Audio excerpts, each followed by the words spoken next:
Kung nag-iisip ka nga ng medyo mura-murang ulam, bakit di mo subukan itong niluto ko? Napakasulit na nito at masarap pa. Dahil sa napakadali nga nitong lutuin, kahit nga iwanan mo habang niluluto mo, makakagawa ka pa ng mga gawaing bahay. Kung gusto mong malaman, tara, luto tayo. Yung pa, ang aking nakita. So, paano lang muna, bali yung laman, isa-isahin ko na lang kapag magluluto ako ng manok. Joke lang naman yun. So, ito na nga, 1 kilong paa ng manok ang aking binili at ito na nga, ilinis na. Bali, ang gagawin ko na lang dito ay hugasan ko na lang ito. Tapos, syempre, para makasigurado tayo na medyo malinis talaga at walang lansa, huhugasan natin ito ng paulit-ulit. At bukod sa paulit-ulit, meron pa akong naisip para mas mawala talaga yung mga dumi niya, lagyan natin ng maraming asin. Nakakatulong ang asin para makapaglinis o makapag-eliminate ng mga germs na naninirahan dyan sa paa ng manok. Ika nga ay pagka ikaw ba naman ay buhusan ng 1 sakong asin, pag hindi ka pa naman nategi, ewan ko na lang. So dahil nga medyo napaisip ako ano nga bang luto gagawin ko dito, naisip ko meron nga pala akong pinamili dito na pansigang. So ang gagawin natin dito, imbis na isda o karne ng baboy yung sisigang ko, ito na lang siguro ang paa ng manok, mas mabuti pa. So ito pala yung mga gabi na aking binili. Tapos, siyempre, medyo mahal ang gabi. Napabili na rin ako ng mahal na kamatis. Ang naka-schedule talaga dito ay baboy. Kaya lang, mayroong nag-request na kababayan nga natin. Kaya yun na lang ang aking pipiliin. So, sakto-sakto naman at nag-request nga si Clinica Moto na kung maaari daw, bukod sa adobo, ibang recipe naman ng paa ng manok. So, ito na nga, boss. Sana magustuhan mo itong lulutuin natin ngayon. So, nilagay ko na nga yung mga paa ng manok sa pressure cooker. Tapos, yung gabi, nilagyan natin ng asin at nilagyan natin ng tubig.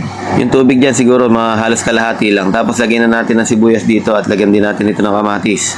Para sa akin, okay na yung 45 minutes. Pero kung gusto mo talaga na sobrang lambot, abutin ka ng 1 oras dito sa pressure cooker, talaga namang sobrang lambot na niya. So, takpan muna natin at pakuluan. Ito na nga sinasabi ko sa inyo na pwede kayong gumawa ng gawaing bahay habang kayo ay nagluluto nito. Basta hanggat maaari, prepare nyo na nga yung mga gulay na gagamitin ninyo. So, yan, nag-prepare lang ako dito ng sigarilyas o kabay dito sa amin.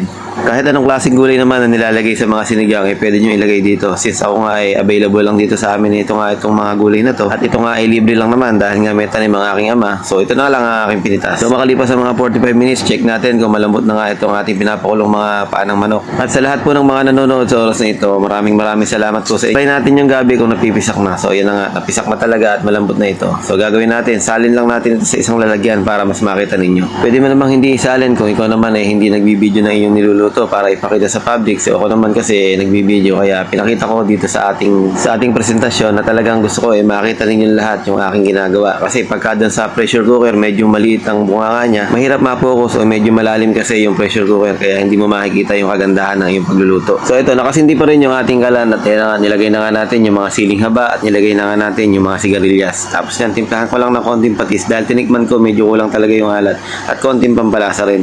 Pwede kayong maglagay ng mga chicken cube dito. Kung trip nyo may luya dito sa sinigang na paa ng manok, pwede rin kayong maglagay pero ako hindi na ako naglagay. Ito naman yung talbos ng kamote na inaakala nung iba ay kangkong daw. Kasi yata sa kanilang lugar yung talbos ng kamote medyo violet. Sa amin kasi meron ding violet at meron din naman ganitong kulay na kulay green na akala mo nga kangkong. At para nga mas dumoble pa yung lapot ng sabaw bukod nga sa gabi na aking nilagay na sariwang gabi, mas nilagyan ko pa nga rin to ng sinigang sa sampalok na may gabi rin siya.